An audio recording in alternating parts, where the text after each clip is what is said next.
All right, everybody, we're back with our lead exercise physiologist again, Michael Edward-Stack. Fun fact, maybe many of you probably didn't know his middle name, Edward. Now they do. They know now. They know now.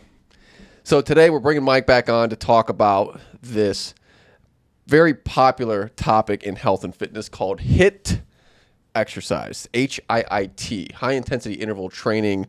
This is, if you haven't heard about HIIT training or HIIT exercise, it's not, people say HIIT training. Yeah, if you say HIIT training, that's high intensity interval training. Yeah. So it's a little redundant. So Okay. HIIT exercise, I guess, is a little bit better, but basically you're saying high intensity interval training exercise, which works a little bit better, I guess. Just still very long and awkward. We just call it HIIT. Okay, so we're going to talk about HIIT today. If you followed anything health fitness related, HIIT has been like the thing that you have to do, and if you don't do it, you're missing out on all of your exercise goals, and it's probably not worth exercising if you don't do it. I'm being hyperbolic, but that's kind of what HIIT has amounted to in terms of importance in fitness. But we are going to talk about, what is HIIT? When do you use it? Who's it actually for? And is it even appropriate for your training goals? So I want to bring Mike on to actually just give a little exposition around HIIT. Can you kind of give a level set for us, Mike? Yeah, I definitely want to explain HIIT, but I think it's important to explain the genesis of why it got so popular, because I think that's an important fact. So at its most basic level, as the name suggests, it is doing high-intensity exercise for an interval or a period of time, followed by a period of low-intensity exercise, or in some cases, no exercise, just passive rest. And so what could this look like? This could look like you are running and then you're walking. Maybe you run for a minute and then you walk for a minute. Or it could look like you do squats for a minute, bicep curls for 30 seconds, and then rest for 30 seconds or a minute. That would be considered HIIT circuit training. But in general, the way HIIT training works, it's high intensity exercise period, low intensity exercise period, and then you just do that combination any number of times. Typically, the high intensity period will be anywhere between 30 seconds to 90 seconds, and the low intensity period could be anywhere around roughly that same time frame. So you see this used traditionally in gym-based settings where somebody goes hard on an elliptical for a minute and then they go easy, hard on a bike for a minute and then they go easy. Or again, in a circuit training setting, they do push-ups, they do squats, they do curls, and then they passively rest. So to really alleviate a lot of the mystery behind HIIT, all it really is working really hard for a period of time and then working not so hard for a period of time, with the understanding that both of those things are relative. What is really hard for somebody who is very fit is going to be at an absolute intensity much harder and higher intensity exercise than somebody who is not so fit working at that high intensity. Yes. I got introduced to a different variation of HIIT called sit training or sit. It was sprint Interval intensity interval training. Yeah.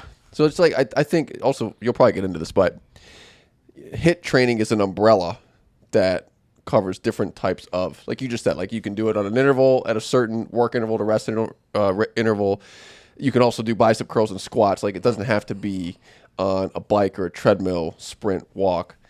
But I think also all the different variations of HIIT training, and actually it kind of sits under circuit training as a whole, correct?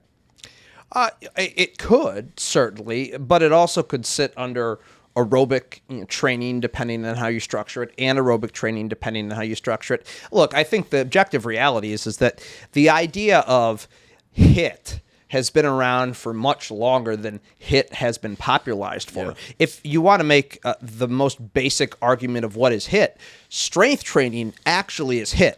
If you do a set of 15 repetitions as hard as you can, and then you rest passively for 30 seconds, 60 seconds, 90 seconds, by definition, that would be HIIT training. So it's just interesting how kind of the commercial complex that is the fitness industry, which we could talk about in a second, has really popularized this as this magical exercise modality when HIIT's been around ever since somebody went out for a run, couldn't run any further, walked for a little bit, and then started running again. So how did it garner all of this hype?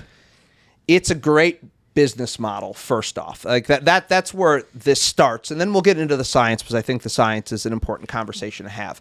But the objective reality is that HIIT really took off as an exercise craze most recently with the popularization of the boutique fitness models, the F45s, the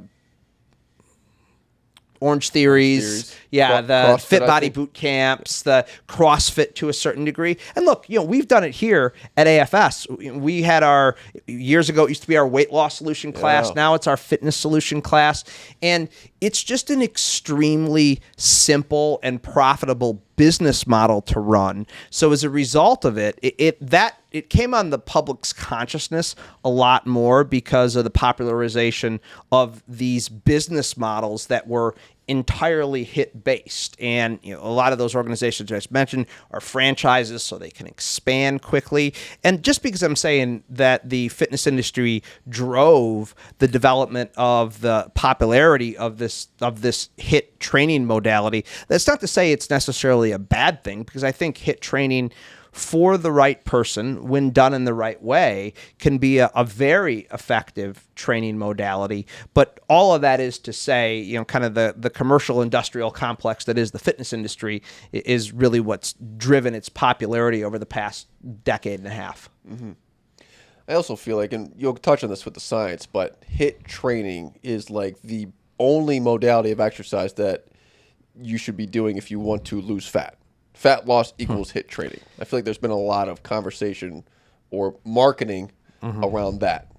Yeah, so let's talk about the science to better understand a little bit of what's going on. And first, I'll talk about the science from a health promotion or disease prevention perspective. There has been some research that has suggested that higher intensity exercise does result in more favorable health benefits than lower intensity exercise. Things like improved cardiometabolic health, glucose tolerance, maybe even the mental response, the affective response to exercise might be favored by doing higher intensity exercise. But disproportionately, much of the research that looks at the benefits of HIIT training has seemed to have focused on and been picked up by the commercial community as a whole is how HIIT training helps to drive some level of body fat reduction. And on its most basic level, and I don't need to get into the nitty gritty on this, but on its most basic level, when you do HIIT training, what you essentially do is you build up a deficit to oxygen during exercise. Basically, you work so hard during those work intervals that you can't get in enough oxygen to be able to meet your body's metabolic needs. That's why your muscles start burning. That's why when you stop exercising, you're still breathing really, really heavy, even though you're not exercising anymore. And what's interesting about this is the phenomena that's referred to as EPOC, or excess post-exercise oxygen consumption. Sometimes you'll hear this referred to as the afterburn. And I'll explain excess post-exercise oxygen consumption in a way I just alluded to, and then I'll extrapolate it out into a longer time window.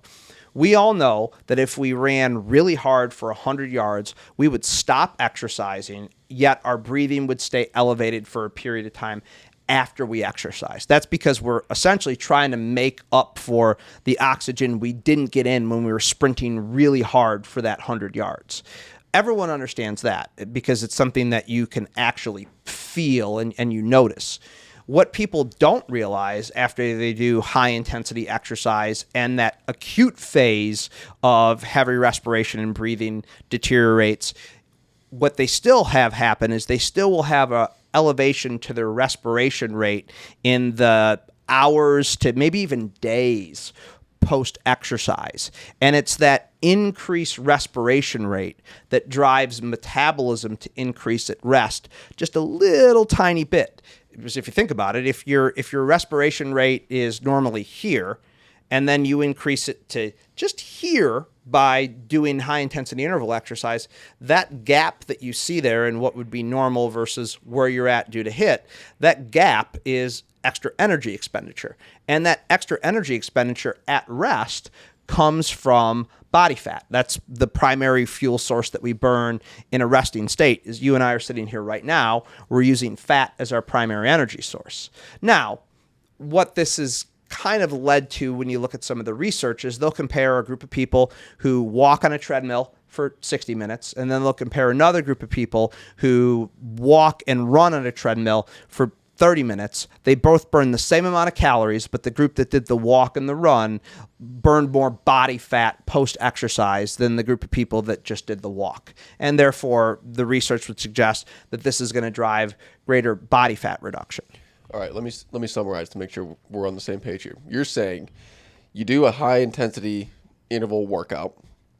For a period of time afterwards, because of how intense and how hard it was, your body's like, whoa, we need to raise our metabolism to recover from this. And in raising my metabolism, I am now burning more calories at rest. And you're saying those calories are coming from fat. Yes, and yeah, fat's the fuel source that we always burn at rest. Whereas if somebody goes for, a low to moderate walk or jog or swim or whatever, that isn't so much the case after the exercise bout. Yeah, you're going to have essentially less to recover from, so that the amount of increase in work to recover is less, and the duration of time it takes to recover is also less. Okay. So from purely a scientific perspective, like in the vacuum of a laboratory, this works out pretty well. Now, the challenge, obviously, is several-fold, not the least of which is you could easily do your HIIT exercise, and a lot of people do this, and they don't lose any body fat, and that's because their calorie intake is still sufficiently high to prevent them from losing any body fat. So that's where the laboratory research starts to break down a little bit. You put it in the real world under real-life conditions with real dietary patterns, and yes, when a diet is structured properly and appropriately combined with HIIT for the right person, yeah, it certainly can drive additional fat loss compared to lower intensity exercise modalities. But the dietary piece also has to be a part of the equation. Got it. Okay, so in a laboratory, we could, I don't know if you can argue or say, HIIT exercise burns more fat than non-HIIT exercise. Yes, you could say that. You could say that if you're comparing those two bouts of exercise, that HIIT will put you in a position to burn more fat than not. However, what you can't say is that if you do HIIT exercise, you're going to lose more body fat by doing HIIT exercise, and that's the important thing. Got it. No, I think that's good context. Other scientific parameters that we need to know about before we go into practicalities? No, I don't. I think that the health factors are important to consider here. I mean, with regard to the fact that we have seen some research that suggests these really short bouts of high intensity exercise can be very helpful to improving health parameters and can also be very efficient from a time perspective. We know that people don't have a lot of time to do exercise. Mm-hmm. And so if you're telling me that I can do an exercise bout for 5 minutes, once a day and derive the same benefit that I might derive if I did a 20-minute bout, then, I've increased my efficiency, by a factor of 4. So I do think there is something to be said for the efficiency aspect here, but as we'll get into, we need to talk about, who HIIT is and isn't appropriate for. Who it is? Who is HIIT? Who is HIIT? Who is HIIT? Let's go to your blog, because you wrote about this not too long ago. Kind of just level setting for people that are maybe jumping into HIIT too soon than what they should. So let's talk about who is HIIT for initially. Yeah, in terms of who HIIT is for, broadly speaking, it is for someone who is at a moderate to high fitness level, first and foremost. And we can explain a little bit more what that means. It's also for somebody who would like to do HIIT. And I think that second piece is very, very important and sometimes gets masked by the way we sensationalize a certain mode of exercise. Like, this is the perfect form of exercise. You got to do this form of exercise. The objective reality is the form of exercise that you like to do the most is the one you are going to most consistently do, and that is going to derive you the best health and fitness outcomes all day long. So just because you are physically fit enough to do HIIT doesn't mean it's the right mode of exercise for you if you don't enjoy doing it. I love strength training, and so by virtue of that, you could say that I like some form of HIIT training. But if you were trying to tell me that sprint cycling was the most effective mode of exercise that I can do, you remember I did that for a little bit. Do you remember that? I recently sent you a video of you doing it. Yes, you did. And how long did I do it for? Maybe a couple weeks, because I didn't like it. Therefore, if you don't like it enough to do it consistently, you're not going to derive the benefit. So I think that those are the two ways I think of who HIIT is for. Is fitness level needs to be high enough, and we can unpack why. But more importantly than that, you have to enjoy doing it enough to stay consistent with it. So I think a lot of the reason why people start doing HIIT is for a fat loss goal, due to all the sensationalizing around it. But I think that's why people get into it a lot of the times. So when you're saying, hey, to lose body fat, you don't have to do HIIT. There's more to the picture to that. I'll even take it a step further. If you're beginning a fitness or an exercise journey, don't begin it because you're looking to lose body fat. Exercise, and I've talked about this many times before, in and of itself is a very ineffective intervention at helping people lose any significant amount of weight. And we've seen that for years. Exercise interventions result in, at best, in the absolute perfect clinical conditions, maybe 3% of total body weight lost.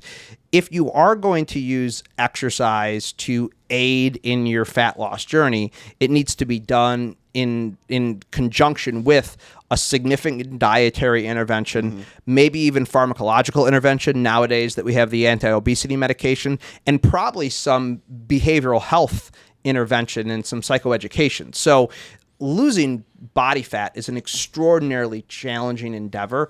And to be abundantly clear, exercise is designed to help improve your physical function. Any changes that are made in weight or body composition are merely a side effect of exercise, and they're not the direct effect of exercise. So I would really encourage everyone that's beginning an exercise program to think of it as a way to improve their function and their health, not as a vehicle to help them lose weight or body fat, because most people that begin with that intention inevitably realize that it's not effective at doing so, and then they lose all their motivation to exercise, and then as a result of that, they miss out on all the functional and health benefits that you can get from exercise. Yeah, valid point. So back to HIIT, you're saying, okay, if you have a high degree of physical fitness and you like it, great. Those are good signs to move forward. And let's stay on what I mean by high degree of fitness and why that's important to a degree. High degree of fitness means, first off, you are decently well trained. So you've probably been exercising for at least 12 months, if not 18 to 24 months. Your aerobic fitness is high enough that you're able to not only work hard enough during that work interval, but you're also able to recover quick enough during that recovery interval to make it hit. If you're somebody who is reasonably deconditioned and you work really hard for a minute, it might take you 5 to 10 minutes to recover from that one hard minute of work. And at that point, you've pretty much just eliminated any HIIT effect. Also, if to recover in what is a reasonable window, your intensity has to be so low during that high intensity bout that you never really reach high intensity exercise, you're not doing HIIT either, right? So if this is your high intensity and this is your low intensity, that's HIIT. If somebody's new to exercise, this is going to be their high intensity and this is going to be their low intensity. And there's no interval there because for all intents and purposes, they're the same intensity. So I think it's important to realize that the base of fitness needs to be there, but also we need to make sure the body's connective tissue is preconditioned to be able to handle the rigors of HIIT training. When you consider the stresses that are placed on not just the muscles, but more importantly, the tendons that transmit the forces from the muscles to the bones, if those tendons aren't sufficiently strong, that's where you end up with tendinitises and things of that nature. And we know that tendons adapt much slower to exercise than muscles do because tendons don't get direct blood supply. So very common for somebody that has never done HIIT exercise before, and maybe they're doing sprint intervals for HIIT, which you see popularized in some of the boutique group exercise settings. That individual is maybe their calf muscle can handle the muscular force that's being produced, but their Achilles tendon isn't strong enough and well conditioned enough to be able to tolerate that force. Then they end up with Achilles tendonitis. Yeah. So there's like almost like a prerequisite from a strength standpoint or a muscular fitness standpoint to be able to handle the forces of HIIT. Exactly, because most of us, particularly when we begin an exercise program, our muscles aren't used to contracting with any great degree of force. That's why we're starting exercise. And not only the muscles need to be able to get there, but the tendons need to as well, and then they're going to lag behind. The last thing, and I think it's forgot about sometimes, but it's important, is the psychological preconditioning that's required to do high intensity exercise. Not only does it require all the physical things we just talked about, but you actually have to be in the right headspace to be able to push yourself as hard as you need to derive the benefit from HIIT. And if you're not used to that level of lactic acid build up in your muscle, that burning sensation, or those really, really high heart rates or really, really high breathing rates, until your body psychologically gets used to that, it's going to be a barrier to you pushing yourself. So on many, many different levels, before you opt to just jump right into HIIT training, you just need to build your base first. And once you've built your base, then you could start to decide if you want to try HIIT training. And then when you try it, after you've built your base, you can decide if you like it or not. If you've built your base and you like it, you should do it. If you haven't built your base or you don't like it, you shouldn't do it. Bottom line. Okay. What if you have built your base, or I'm sorry, what if you, actually, I'm going to add context and I'm going to ask you another question. Got it. Let me do that. The thing that stood out the most to me was the prerequisite of strength and fitness to avoid injury, like connective tissue adaptation time. I remember there was a time, it still happens here in our business, but we have a lot of, because we're more of a resistance training, strength-based program. But I remember we had a high amount of people that came to us from circuit training programs injured. And that was their first time engaging in like a group fitness, instructor-led environment. And there either wasn't the like intensity variables, like to cater to somebody who's new versus somebody who's very, very fit, or it just wasn't maybe managed properly. But when you said that, it stuck out to me. Like people really get injured from this, and that's a real risk if you're starting a HIIT program. Yes, and I'll even go a step further to say I think there's physical injury and then there's psychological injury. And I'll start with the psychological piece first, because HIIT, by definition, is really hard. And if you're not prepared to do that really, really hard thing psychologically, and you do it for a workout or two, or maybe even a month, and then you just don't want to do it, then you're kind of led to believe that you're a failure.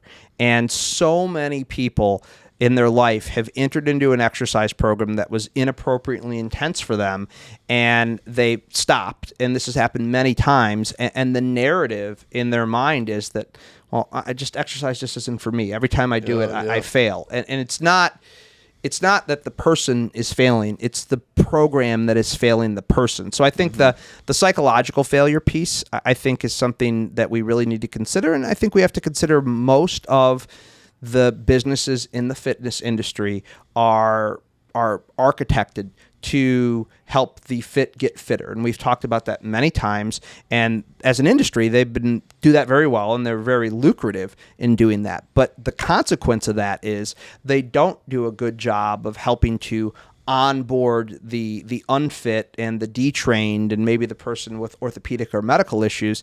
And as a result, you take a physically unfit person who has such a strong desire to get in better shape and really wants it, and then you parachute them into an environment with people who are super fit, with exercise professionals or instructors that only are used to working with the super fit, with programs that are designed for the super fit, and the person that suffers is that person that just wants to start to get moving more to take better control of their health. So I think the psychological injury worries me even more than the physical injury, because tendonitis heals, even a stress fracture heals, but the psychological scars that come from feeling like a repeated failure doing an inappropriate exercise program are, I think, really damaging to the long-term self-efficacy of someone who wants to become an exerciser. Yeah, and much harder to bounce back from that type of scar than tendonitis in your Achilles. We spend a lot of time from a coaching perspective here at AFS trying to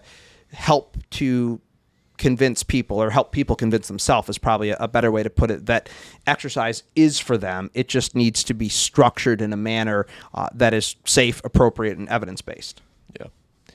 Okay, so let's take the person that is relatively new to an exercise program, wants to do HIIT, likes it, wants to be all about it, but maybe doesn't meet the other prerequisites. What's some starting things or some starting advice for them to safely be introduced to HIIT? I feel like on some of these things I do sound like a broken record, but I think repetition is really important. The first thing I'd encourage everyone to do is just start to get more physically active. We talked about time being a limiting factor for people, and that's one of the things that's attractive about HIIT is that it doesn't take a lot of time, because the harder you exercise, the less you have to exercise for to derive a benefit. What takes significantly less time than doing any form of exercise is figuring out a way to move just throughout the course of your day. So the foundation of anyone's movement program just should be physical activity. It should be trying to get up, 6 times a day for 5 minutes, or even, 2 times a day for 5 minutes, and just move, just stretch, just go for a walk, do whatever version of a bodyweight squat you can do, whatever it is. We know that the most profound health benefits that exist from movement come from doing very little to no movement during your day to just doing a little bit more of movement. So that's the first place to start. We're not even talking about exercise first. We're talking about just plain old physical activity. Then if we want to level that up to exercise, then I think we need to start to think about the traditional exercise modalities first. Again, HIIT is an advanced training modality due to its intensity, and if you call it HIIT circuit training, where you're doing movements that, like strength training related, squats and curls and overhead presses, that require a motor skill element to it, it even becomes more complex. So I think at that point you separate the two modalities, and this is how I like to get people to think of it. How much time do you have to exercise during your week? First, that's the starting point. Not what do you want to get from your exercise program, which is where everyone starts. Like, I want this, I want this, I want this. No, tell me what you can do. Tell me how many hours of exercise are realistic for you to do per week. And whatever that number is, let's just say for sake of this conversation, it's 2 hours per week, which is probably a lot for a lot of busy people out there. But let's say it's 2 hours a week. I'd say cut that in half. 50% of your time should be spent doing aerobic exercise. 50% of your time should be spent doing strength training exercise. That aerobic exercise should be done at a low to moderate intensity. So again, we're going to use this 2 hour example. Say an hour per week of aerobic exercise done somewhere, 50 to 60% of your maximum heart rate, or a 5 or a 6 on a scale of an intensity scale of 10. So just kind of a really basic aerobic exercise program, probably something that's non-impact in nature. So instead of walking on the treadmill or walking outside, it's cycling, or it's an elliptical trainer, just to take those mechanical stresses off the body. And then a simple whole body strength training program where you did anywhere between 1 to 3 sets for all the major muscles of the body, 10 to 15 reps per set, the last couple of repetitions, somewhat strenuous but not impossible. Just a really, really fundamental base building program. And then as you better condition yourself for that, and as you're able to progress the intensity and maybe even the volume of exercise you do, or the amount you do, then you could start to consider how to incorporate HIIT in a progressive way. But build the very, very foundation with physical activity, then go that next layer up to kind of traditional resistance training and aerobic exercise. And then after that's been done for a sufficiently consistent period of time, then you could start to think about utilizing an advanced training modality like HIIT. But again, physically and psychologically, HIIT is not for a beginner. It's probably not for somebody within their first 12 months of exercise if they're coming from a significantly deconditioned or unphysically fit state. Got it. So when someone does complete those two main stages, and now it's time to introduce some HIIT, are there any best practices in terms of work interval versus rest interval versus intensity? Like, how do you enter into that phase? Yeah, so I think the first thing I'll say to this is if you have a highly specific outcome you're looking for from exercise, I don't know, with the exception of a couple of cases, if HIIT is the best form of exercise for you. And I'll use an example of somebody who's looking to gain strength or someone who's looking to gain muscle tissue. Like HIIT is, broadly speaking, a good form of exercise, but you'd be much better to focus your time on something like strength training, as an example, if that's what you're looking for. Or if you had a goal of running a 5K or a 10K or a full marathon or something like that, then there's a specific aerobic exercise program that you need to be able to structure for yourself. So I think realizing HIIT does lack a little bit of specificity in terms of the adaptations that it can drive. But if you are going to start to incorporate HIIT, my recommendation is first you got to make the decision, do you want to do HIIT circuit training? Does that appeal to you a little more, where it's aspects of strength training that are using that high and low intensity scheme? Or do you prefer to do more aerobic training? And if it's on the aerobic side, I would highly recommend that you start with something that is non-impact based, something like an elliptical trainer, a new step, a recumbent or stationary bike, and then I would just do very simple 1 minute work by 1 minute rest intervals. Keep the resistance constant, keep, if it's an elliptical, keep the incline constant, and you just go hard for a minute, easy for a minute, hard for a minute, easy for a minute. And the simplest beginner workout is just doing that combination of hard and easy 10 times. So basically you've knocked out a 20-minute workout. Because this is HIIT, you need to make sure you do a sufficient warm-up and cool-down beforehand. So 5-minute warm-up, 5-minute cool-down. You do 20 minutes of that HIIT bout right in between. You got a 30-minute workout. If it's 1 minute work intervals, you're probably looking to push somewhere north of 85 to 90% of your maximum heart rate, or somewhere north of a 9 on that scale of 10.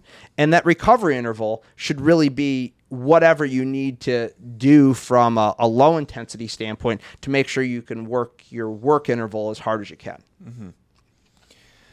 Yeah, those are great guidelines. And again, to put it in context, the people that are listening or watching this are mainly people that are starting an exercise program or thinking about starting an exercise program. This isn't the advanced CrossFitters, and if they are on here listening and watching, they're probably leaving us bad comments. Is what they're probably giving us dirty looks and maybe going to threaten our lives. Yeah, they're doing this as they're doing an overhead squat with the barbell.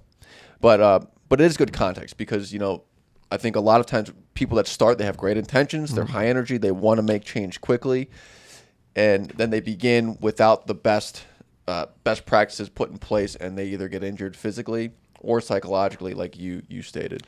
And look, I think we shouldn't kid ourselves what another big driver of this is. It's the fitfluencers on social media.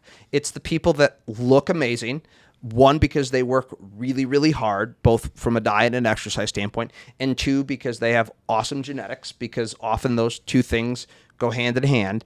And that's what the fitfluencers show that they do on Instagram. And you see, Joe or Sally fitfluencer, and you say, yeah, I want to look like that person.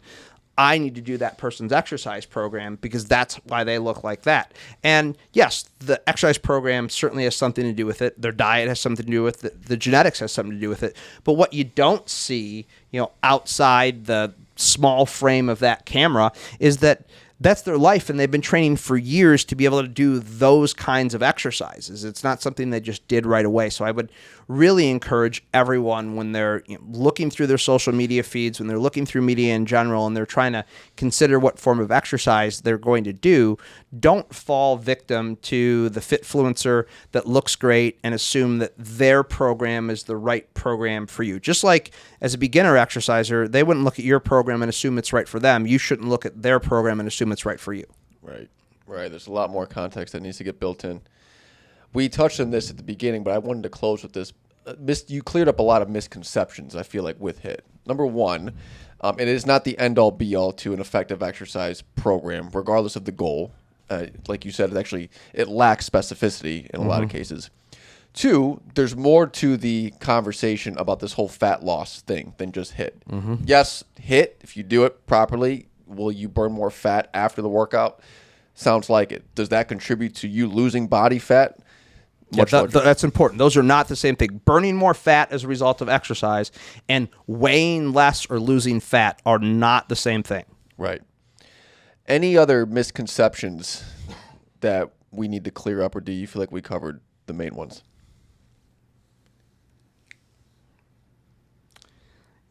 I think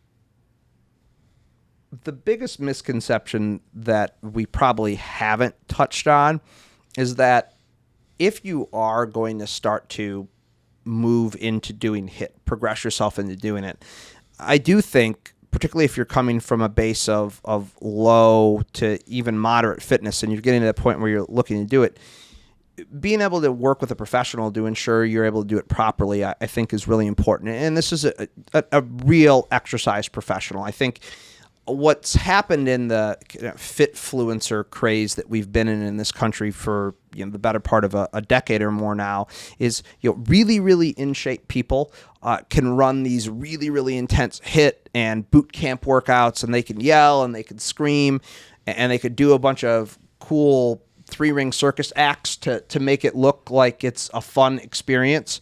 And they do that great for the fit people. The problem is that those, we'll use air quotes to call them exercise professionals, aren't good at being able to scale the intensity of that to different individuals. They're not necessarily good at modifying for orthopedic or for medical issues. So if you're going to do HIIT and you're just dipping your toe in the water, because as exercise gets higher intensity, the risk of injury does increase. Doing it under the guidance of a professional, I think, is really important. Great. Michael, thank you for coming back on and enlightening all of us. If any of you have thoughts, questions, please leave a comment below. And if you found this valuable, subscribe, share, and we'll see you next time. And that's our show for today. Thank you so much for sticking around, watching, learning. If you extracted some value, please share this with your friends and family. You can also click the subscribe link. I believe if you're on the Spotifys and Apples and you're listening to this, there's a subscribe link at the bottom of the episode. If you're watching on YouTube, bottom right of this video, you can click subscribe to stay up to date on the latest episodes. Thank you again for joining us on this episode. And with that being said, be well, stay connected, and take care of your health.